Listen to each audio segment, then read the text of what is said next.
Right, so the new movie opening up on June 28th, Kevin Costner, he's a very passionate project. He's trying to get this made for over 40 years now. This is basically a classic Western in a way. It's called Horizon: An American Saga, and it basically it's covering the Civil War expansion and settlement in the American West, and we're seeing that through a bunch of different characters and storylines.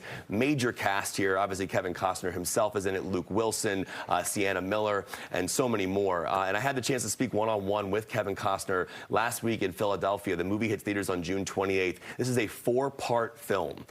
So the first part is June 28th. The second part hits theaters in August. He's currently filming part 3 and in development on part 4. So this is obviously a very passionate thing for him. His own son is in the movie as well.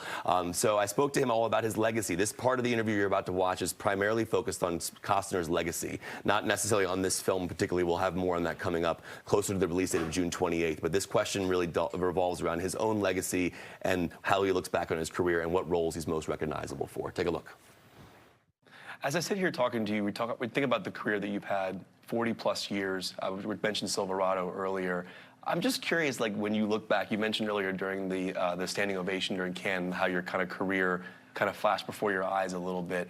I just wonder emotionally, when you look at the legacy you've left behind and then the idea of your son being in this movie, continuing your legacy, you know, I just wonder what legacy means to you and the idea of like what you've left behind in the film world. 100 years from now, someone's going to put one of your movies on, you're going to come back to life in that moment. I just wonder what that means to you from a legacy perspective. I don't know. I think most men, myself, we wonder if we've lived our life correctly. We just wonder, you know, I don't know the choices I've made. Have I missed out on some things? Have I done? It's like, you know, you wonder if you've done it right. You know, there's a moment in Camelot where Richard Harris at the end of the movie is about to fight his one-time friend who has fallen in love with his wife, and his wife has fallen in love with her. And now she's even abandoned herself to a monastery. Her hair is short, and we knew it to be beautiful at once. And he's roaming around the camp, and all these hundreds and thousands of men are going to fight over his vendetta with this guy. And during the course of walking through the camp, he sees this little boy. He says, "What are you doing?" He says, "I'm here to fight for the Round Table." He goes, "What do you know about the Round Table?" Because I know everything about the Round Table. And he starts to list the things off that Arthur, who as a young boy pulled the sword from the stone, Merlin, the wizard, cast over him. He suddenly was reminded what he wanted to create, a round table that was people that would fight for those who couldn't fight for themselves. And he was about to go fight his friend. And he certainly did the next day. But that night he ran into Merlin and he said, I feel like my life has been a failure. And up until this moment. And he goes, because this boy talked about everything that was important. He says, so I lived my life correctly, did I, Merlin? He asked Merlin, did I live my life correctly? And Merlin said, you lived your life perfectly. It's who you were. You know, so I think we all desperately would like to find our yellow brick road. You know, just the first step of it. Yeah. So when people look back, you know, I don't know. It's like, you know, I'm not sure.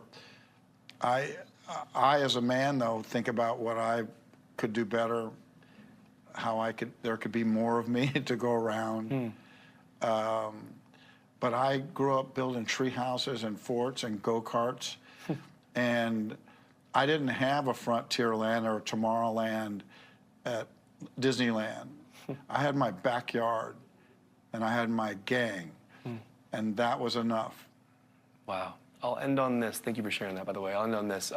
As I was coming here today, when I mentioned your name, there's so many different generations of people who bring up certain things, Bodyguard, Field of Dreams, Waterworld, whatever. Like, that was my generation, was Waterworld. I remember seeing that in theaters. I still have my ticket for it at home. As you look back at all the films that you've made and the people who come up to you, are there films that you're more proud of to hear about from people? Like when you hear people saying The Bodyguard or other films, are there... Well, certainly there's films that, you know, that I've probably made, you know.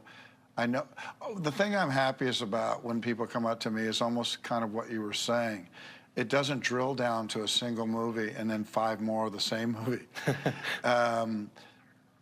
I don't know what's going to come out of their mouth, and it could be one of 15 movies, and it could be The War, and it could be Mr. Brooks. It could surprise me. It'll be Field of Dreams, certainly, and Waterworld certainly comes out of people's mouth, but Bodyguard, JFK, it just, I feel like I'm talking to Merlin. Did I do this right? You know, and he said, yes, because it's not one. It's been your journey.